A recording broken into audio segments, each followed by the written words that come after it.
Welcome to today's Global Connections program. I'm Bill Miller. Today, we're going to take a look at the United Nations Department of Global Communications to see how they communicate with really the world. My guest is an expert in this topic. Robert Skinner is the Deputy Director at the United Nations Department of Global Communications. Previously, Mr. Skinner headed up the United Nations Office for Partnerships. Prior to that, he headed up the United Nations Information Center in Washington, D.C., and his job right before that was to head up the New York office of the United Nations Foundation.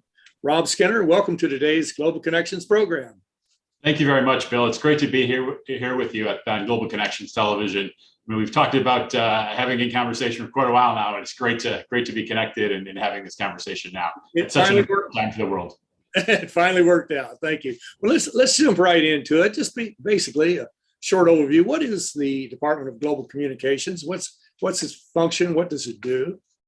Yeah, Bill, as you kind of said at the outset there, our function is to communicate with the world, to communicate with the globe.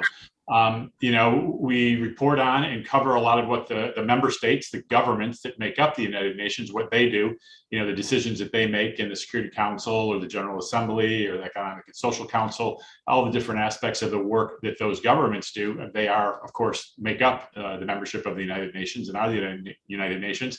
But of course, we also try and communicate and talk about in a compelling way around the issues that matter so much to us all today. I mean, whether we're talking about issues of peace and security, the Sustainable Development Goals or the SDGs, which I'm sure we'll get into a little bit later. The climate crisis, of course, I think that's on a lot of folks' minds. As we're having this conversation today, there are record temperatures all over the United States, but also all over Europe that we've had the last several days. And as the climate crisis starts to connect with all of us, we need to be telling the story of what we can do, not just talking about the problem, but talking about the solutions and giving people accurate, factual, science-based information that they can take action on. And, as we still continue to get through the COVID-19 pandemic, we found lots of compelling ways to talk to people, to get the information out there, that was accurate so that they could take action in that, what remains a confusing time, but was particularly confusing at the outset of the pandemic.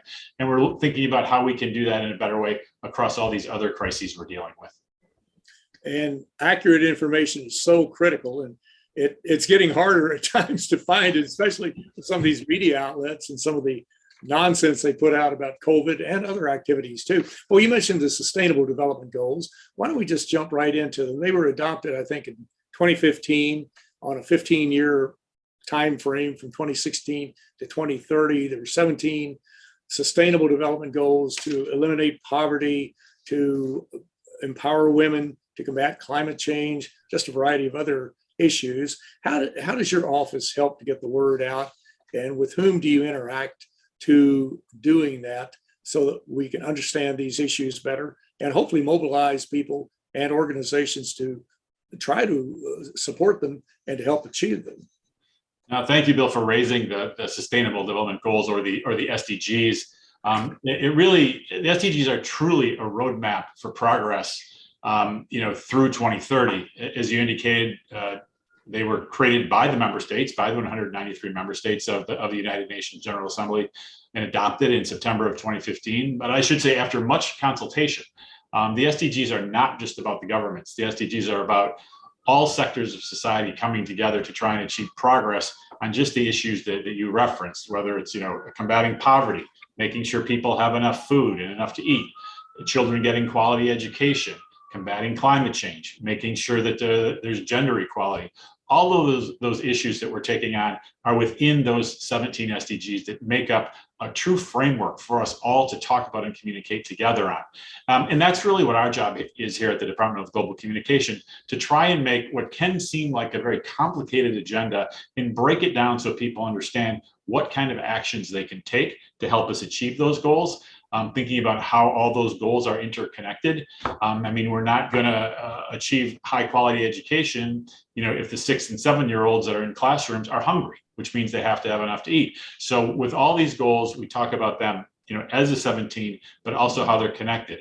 And a lot of what we do is we work through, collaborators, partners, others around the world that can help us tell those stories. We tell those stories from the United Nations, but we also know that if we have, in some cases, local community influencers, or in some cases, celebrities, some cases, medical experts, if we're talking about health and COVID-19 and other matters around health, to say, like, help us get this messaging out. So, we work with these other institutions and other individuals to help us tell those stories about, okay, here's the issue we're taking on, but here's what we can do. Here's what we need to take them on. And the SDGs, make up such a significant amount of the communication that we do, because it really contains all the issues we care about. Again, as I referenced earlier, issues of peace and security, that's in goal 16. Issues of climate change, goal 13, and many other spaces that we work through. We don't always reference the goal, but we take the issue and try and make it understandable and try and help people understand what they can do. And if our viewers would like more information as to the various programs, they can go to www.un.org to get that information. You were talking, Rob, about the celebrities and personalities, and it's amazing how the UN attracts such high-level people. I know when I was doing the tapings at times at the UN, I met George Clooney and Michael Douglas and Dr. Jane Goodall. In fact, Dr. Goodall was on the program many years ago, about 12 years ago, I guess it's been now. But those people come to the UN to lend their name to be messengers of peace and to promote these ideas. Do you find that is still the case? Are they still very actively involved?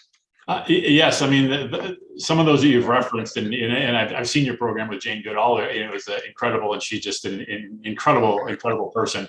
Who's really committed her life to the causes she cares about, and which we all should care about. But yeah, I mean, we still have significant engagement, with the celebrity community, either through the Message to Peace program here at the UN Secretariat, where I am, or the Goodwill Ambassadors, which link with so many of our colleagues across the system, whether it's UNICEF, World Food Program, UN Development Program, and I shouldn't start listing them because I don't list too many. So many. But we have great support from whether the world of entertainment, the world of sport, with individuals like that. But we're also looking at, okay, those are incredible voices that can, in many cases, have global reach. But we're thinking about, how can we reach, down to the community level and work with, people that are influential in the space that they work in. And we did this during COVID-19, which I referenced earlier, with something called the Verified Initiative, where we worked with local community leaders, whether it's local entertainers, local sports figures, local leaders from faith-based institutions and faith-based groups, to reach out and say, okay, to combat COVID-19, please get vaccinated, and here's what you need to do. Wear a mask when you're in the appropriate settings where you need a mask.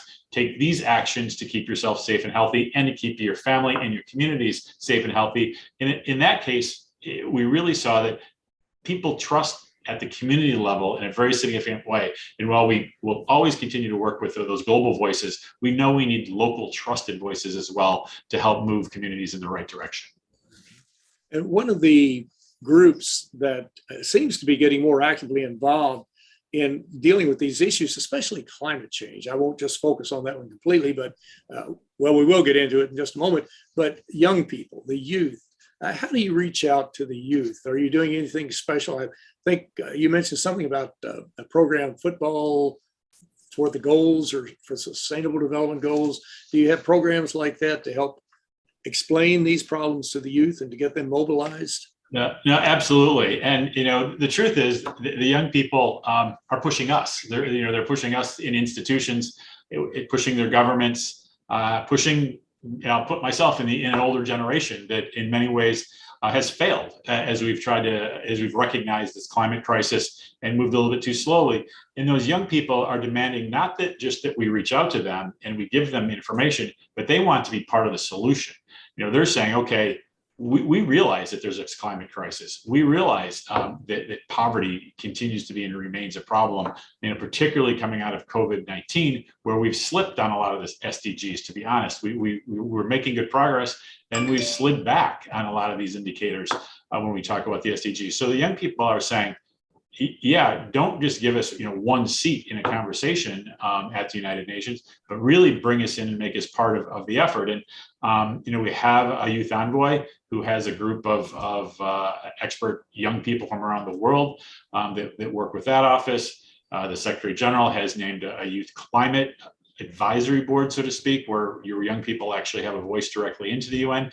And so when we're talking about and thinking about communications, we've moved away from sort of from years ago where the UN may have seen a top-down institution where we were communicating out, and we're saying we have to engage with young people so that they feel like they have a voice, because it's their world right now.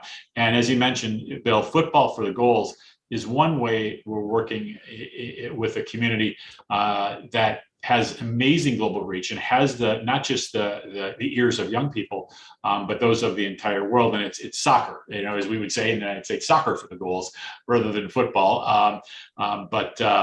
So we've invited the football community, the soccer community from around the world to join us. And our initial member is the European Soccer Union, UEFA, which just is in the middle of its women's Euro event in England right now. But we've invited everyone from the biggest football entities in the world, to local community football programs, so that we are reaching young people through that. And what we're asking them to do in Football for the Goals is to advocate for the goals, raise their voices, make people aware of the Sustainable Development Goals, but also implement the goals. Make sure that they're fighting racism, make sure that they're being as sustainable as they can, with the way food is served in stadiums, that they're driving this through what they're doing at the community level with youth organizations, so that young people understand what they can do. So, and are part of the solution. So we feel like through football, we can reach a lot of people where they are and reach broader audiences and have those communities more engaged. It's absolutely critical to do that. We've got to reach out to them and to involve them. It's often been said that the United Nations is only as successful as the member states will let it be.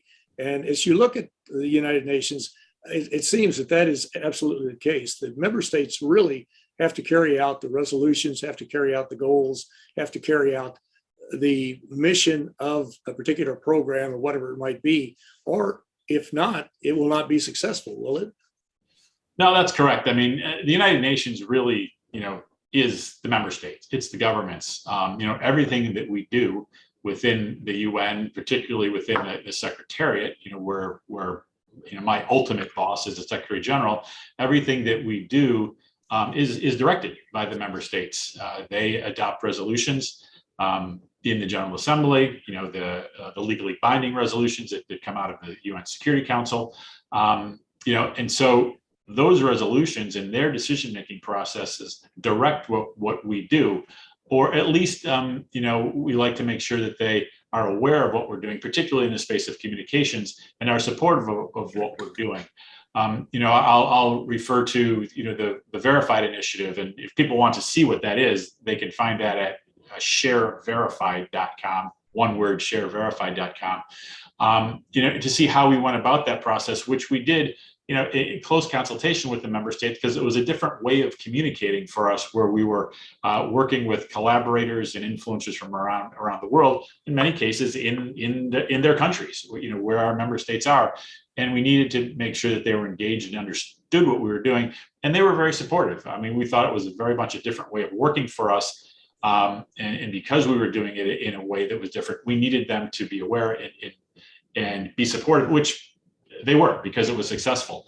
But again, all of our guidance is taken from member states, and we of course hope that in many cases that they then follow their own resolutions, as they're the ones dictating what they should be doing as well as what we should be doing. That would be the approach to take. It certainly would. Well, you're watching Global Connections Television, which is a privately funded, independently produced program. The opinions expressed on Global Connections are solely those of the moderator and his guests.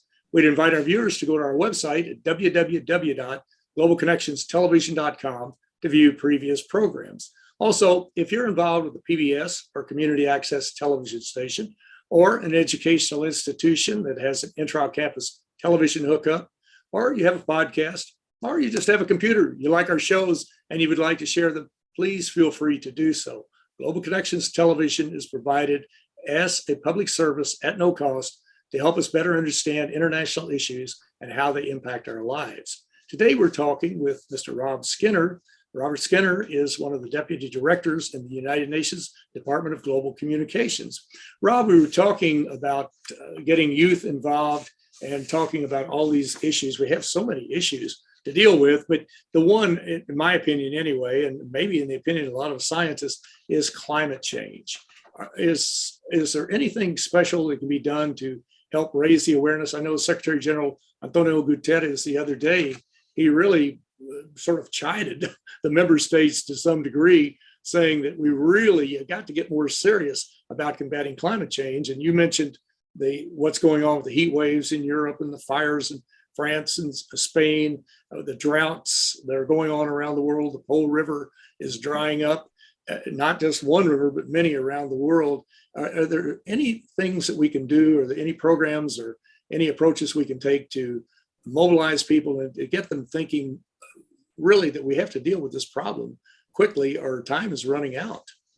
No, absolutely, Bill, and I agree. This is a true crisis, and you're also correct in indicating that Secretary General Guterres has become a very powerful voice on this. As time has gone by, and we're not seeing the actions that need to be taken since the Paris Agreement of 2015. 2015 was quite a year for agreements. We talked about the SDGs earlier, but we also had the Paris Agreement later that year, at the end of 2015. And we're not on track to meet those goals. We're just not on track to meet the goals that were set in that agreement. And what we need is government action. We need private sector action. We need individual action. And we need people to get behind it, and really, because we're at a crisis moment. And I think the Secretary General's comments at an event a couple of days ago basically said, we need collective action, or we're going to commit collective suicide.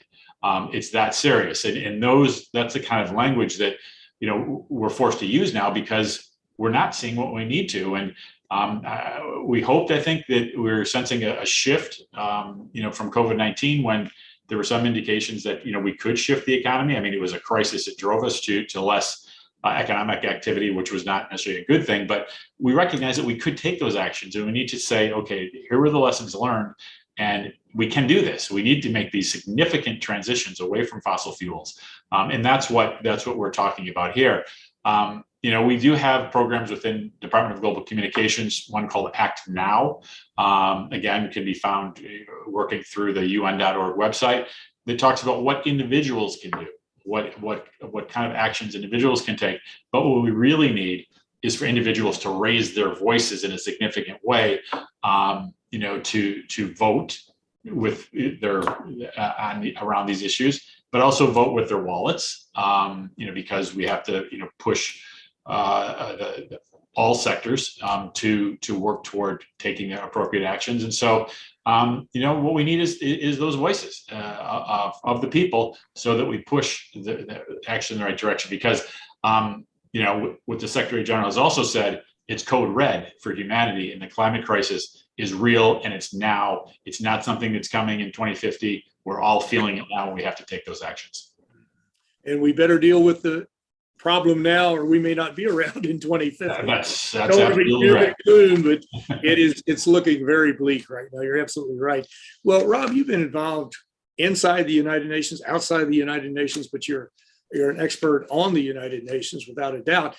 It's interesting to note that the UN is so involved in so many different activities. I think it's fair to say that the UN touches our lives every day. Now, we may not think about the United Nations agencies helping to move aircraft, ships, mail, weather information in international airspace. But when we think about the UN, we think about peacekeeping operations, the UN Security Council, maybe perhaps the UN World Food Program, UNICEF, some of the other major programs to get a little more publicity. But what I'm driving at is that the majority of Americans in the polls that I've seen, really since 1945, seem to support the goals of the United Nations, but the majority of Americans do not understand the United Nations. Do you find that to be the case? And if it is, what can we do to help people better understand the UN and look at it objectively as a vital resource to help us deal with many of these issues and problems?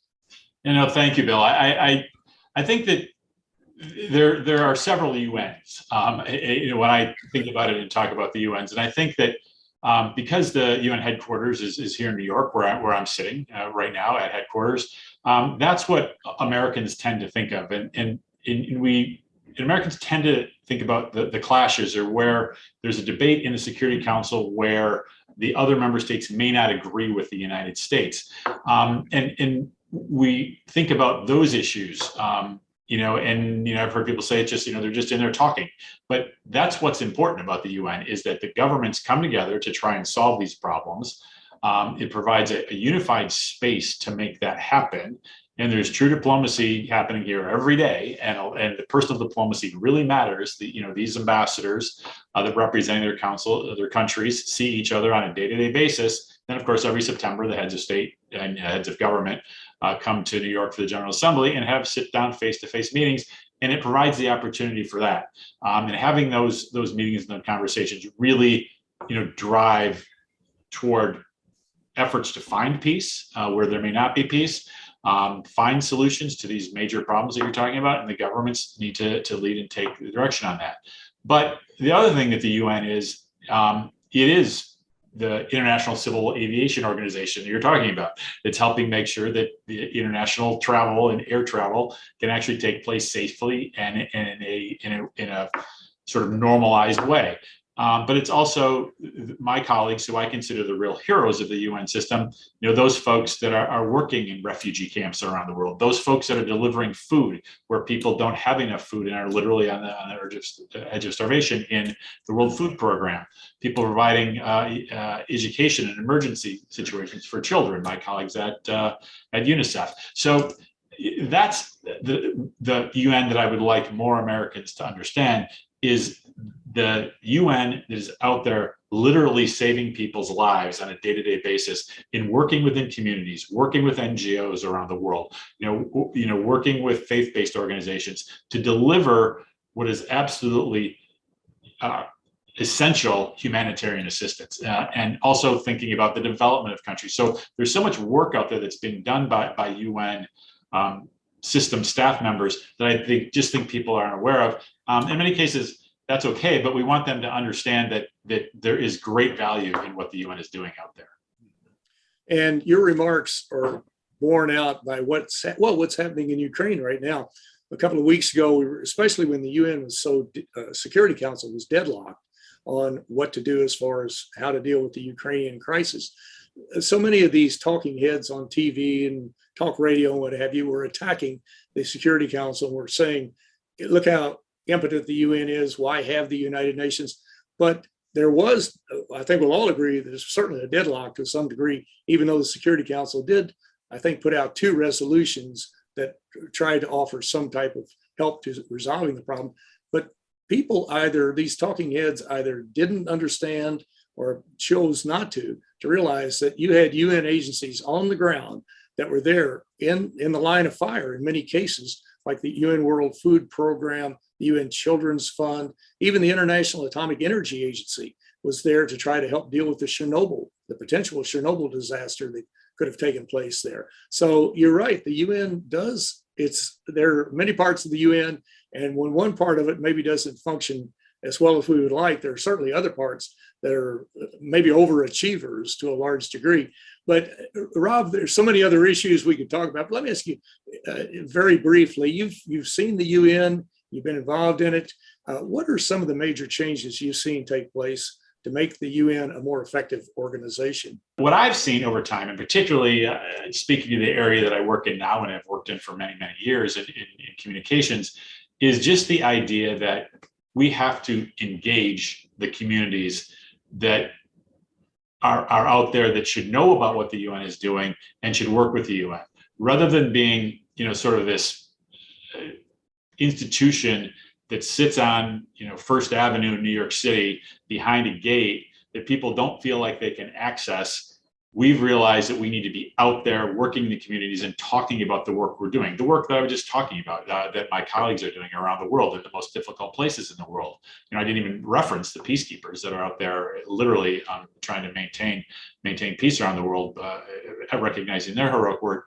But that it's that engagement. It's helping people understand what we're doing, but also helping the people have a voice. So not just being an institution that talks out and is sort of an ivory tower institution, but one that it is engaging the communities, identifying what their needs and concerns are, not having somebody here in New York telling them what they need, but actually making it part of what we're doing. And I think that's been a significant change, whether it's in communications or whether it's my colleagues out there around the world doing the work that they're doing. Well, as many of the UN observers have said over the years, the UN is not perfect, but it's absolutely essential. If we didn't have the United Nations today, we'd have to recreate it tomorrow to help us deal with these problems. And that is certainly the case, I believe. But Rob Skinner, I want to thank you so very much for a very interesting and a very informative program. Thank you, Bill. It's been a pleasure to be on Global Connections. Thank you. Good to see you again. Yeah. I'm Bill Miller. Thank you for joining us today on Global Connections Television.